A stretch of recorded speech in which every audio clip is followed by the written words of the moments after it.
के मुताबिक श्री कृष्ण को अपार प्रेम का प्रतीक माना जाता है और पुराणों के अनुसार ऐसा बताया जाता है कि श्री कृष्ण की 16,108 रानियां थीं, जिनमें से रुक्मणी और सत्यभामा उनकी सबसे मनपसंद रानियां थीं। इसके अलावा ये भी बताया जाता है कि श्री कृष्ण अपने बचपन में गोपियों के साथ गोकुल में रासलीलाएं किया करते थे, जिनकी कहानियां आज भी सबसे ज्यादा मशहूर है। लेकिन मित्रों, क्या आपको ये पता है कि सभी को प्रेम सिखाने वाले श्री कृष्ण का नाम आज भी केवल और केवल राधा जी के साथ ही क्यों लिया जाता है? आपने जब भी कृष्ण भक्तों को देखा होगा तो गौर किया होगा कि वह हमेशा ही राधे श्याम नाम का ही जप करते हैं। इस दुनिया में जब भी श्री कृष्ण और राधा जी के प्रेम का कहीं जिक्र किया जाता है तो सभी के मन में अक्सर ये सवाल उठता है कि जब आखिर श्री कृष्ण और राधा जी के बीच इतना अधिक प्रेम था तो इन दोनों ने आपस में विवाह क्यों नहीं किया? मित्रों, अगर आप भी जानना चाहते हैं कि श्री कृष्ण और राधा जी का विवाह किन कारणों से नहीं हो पाया, तो बने रहिए हमारे साथ वीडियो के एंड तक। नमस्कार मित्रों, स्वागत है आपका आज के इस नए वीडियो पर एक बार फिर। मित्रों, पद्म पुराण के अनुसार ऐसा बताया जाता है कि राधा जी विश्वभानु नाम के गवाले की बेटी थीं और उनका जन्म यमुना नदी के पास रावल नाम के एक गांव में हुआ था। कुछ समय बाद राधा जी के पिता बरसाना गांव में आकर बस गए थे, लेकिन दूसरी तरफ कुछ विद्वानों का ऐसा मानना है कि राधा जी का जन्म बरसाना गांव में ही हुआ था।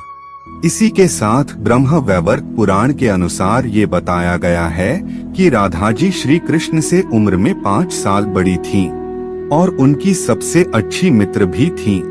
ऐसा कहा जाता है कि जब श्री कृष्ण और राधा जी पहली बार मिले थे तो राधा जी श्री कृष्ण के एक झलक देखते ही उन पर मोहित हो गईं और उन्होंने कृष्ण को पहली बार तब देखा जब माता यशोदा ने उन्हें माखन खाते हुए ओखली से बांध लिया था। मित्रों, जब श्री कृष्ण बांसुरी बजाते थे तो उनकी बांसुरी की धुन सुनते ही राधा जी दीवानी हो जाती थीं और बेसुध होकर नाचने लगती थीं। इसके साथ साथ ये बताया जाता है कि राधा जी श्री कृष्ण के बांसुरी की धुन में इतना खो जाती थीं कि उन्हें अपने घर का भी ध्यान नहीं रहता था, जिस वजह से समाज के लोगों ने राधा जी को ताने मारना चालू कर दिया और इस बात को लेकर राधा जी के घर वालों ने उनका घर से निकलना भी बंद कर दिया था।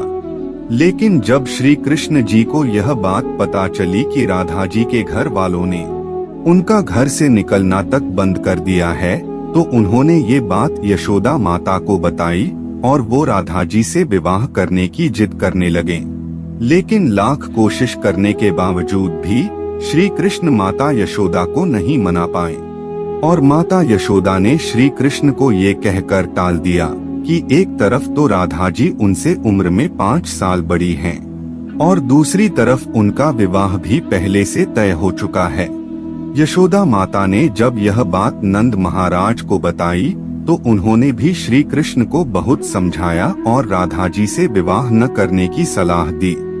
लेकिन इतना समझने के बावजूद भी जब श्री कृष्ण राधा जी से विवाह करने की जिद नहीं छोड़ रहे थे तब नंद महाराज श्री कृष्ण को ऋषि गर्ग के पास ले गए और जब श्री कृष्ण ऋषि गर्ग के पास गए तो ऋषि गर्ग ने श्री कृष्ण को बताया कि उनके असली माता पिता देवकी और वसुदेव हैं, जिनको उनके मामा कंस ने बंदी बनाकर रखा है। इसके साथ साथ ऋषि गर्ग ने श्री कृष्ण को यह भी समझाया कि उनका जन्म केवल और केवल दुष्टों का नाश और धर्म की स्थापना करने के लिए हुआ है। और जब ऋषि गर्ग ने श्री कृष्ण को उनकी वास्तविकता से परिचय कराया तभी से राधा जी और श्री कृष्ण के बीच दूरियां पैदा होने लगी। कुछ समय बाद श्री कृष्ण जब और बड़े हुए तो उन्हें कंस के बुलाने पर वृंदावन छोड़कर जाना पड़ा।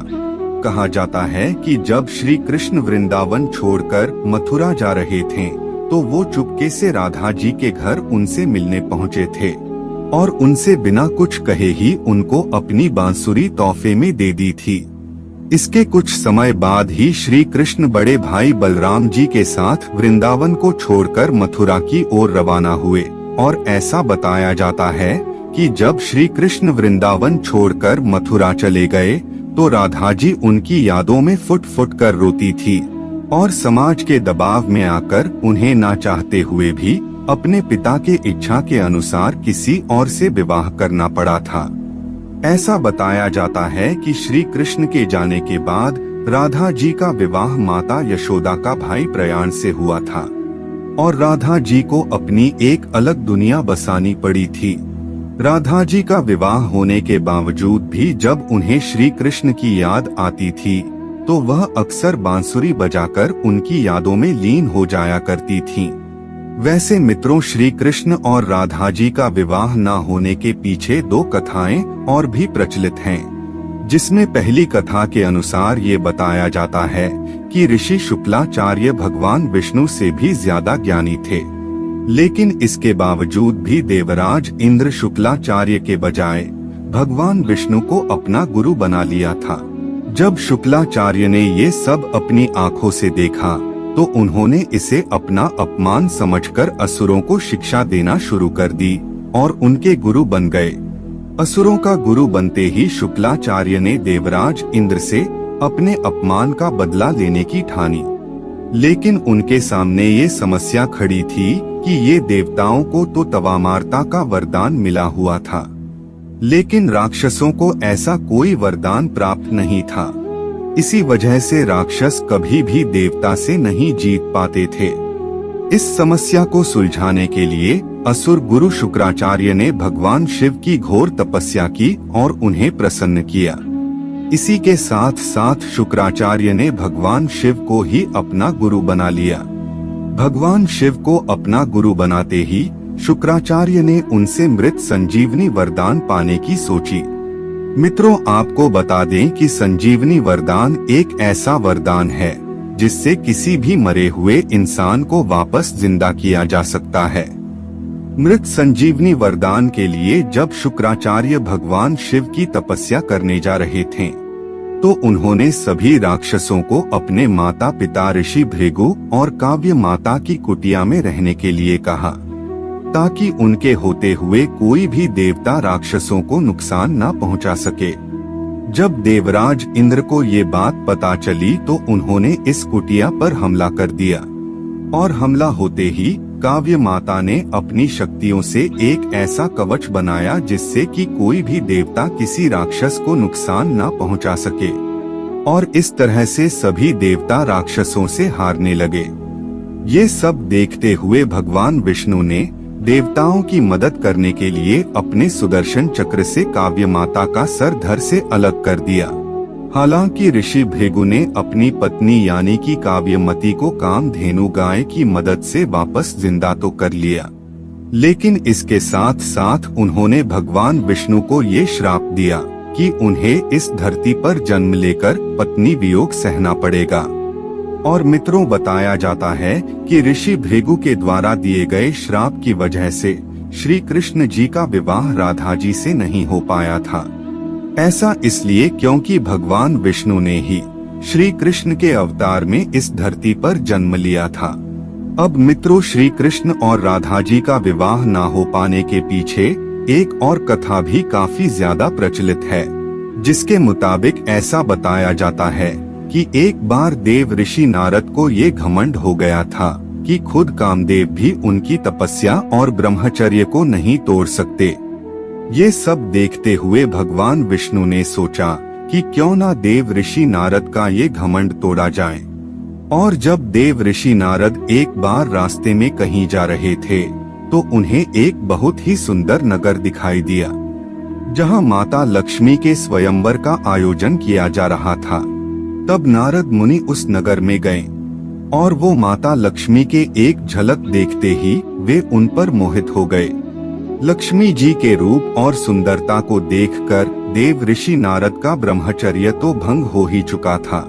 इसके लिए उन्होंने सोचा कि क्यों ना इस स्वयंवर में भाग ले लिया जाए, लेकिन इससे पहले देव ऋषि नारद भगवान विष्णु के पास गए और उनसे कहा कि आप अपना सुंदर रूप मुझे दे दीजिए और मुझे हरि जैसा बना दीजिए। मित्रों, आपको बता दें कि हरि का एक और अर्थ वानर होता है, लेकिन देव ऋषि नारद ये बात नहीं जानते थे और भगवान विष्णु ने उन्हें एक वानर रूप दे दिया। जब लक्ष्मी जी स्वयंवर में आई तो देव ऋषि नारद के वानर वाले रूप को देखकर उन्हें बहुत गुस्सा आया। इसी के साथ साथ देव ऋषि नारद का स्वयंवर में खूब मजाक भी उड़ाया गया। उसी समय की बात है कि भगवान विष्णु भी एक राजा भेष रखकर उसी स्वयंवर में आ गए और भगवान विष्णु के सुंदर रूप को देखते ही लक्ष्मी जी ने उन्हें अपने पति के रूप में चुन लिया।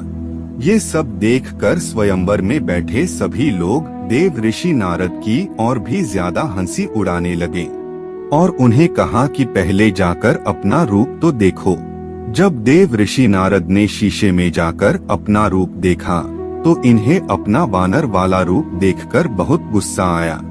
इसी के साथ साथ देव ऋषि नारद भगवान विष्णु को भला बुरा कहने लगे और उन्हें श्राप दिया कि जिस तरह से मैं स्त्री वियोग में तड़प रहा हूँ, उसी तरह तुम्हें भी अपने हर जन्म में स्त्री वियोग सहना पड़ेगा। लेकिन इसके कुछ समय बाद नारद मुनि को अपने गलतियों का एहसास हुआ और उन्होंने भगवान विष्णु से इस बात के लिए क्षमा मांगी।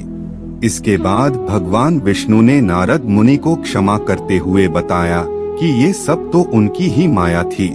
वैसे मित्रों, कमेंट करके बताइए कि आपको क्या लगता है, इनमें से किस श्राप के कारण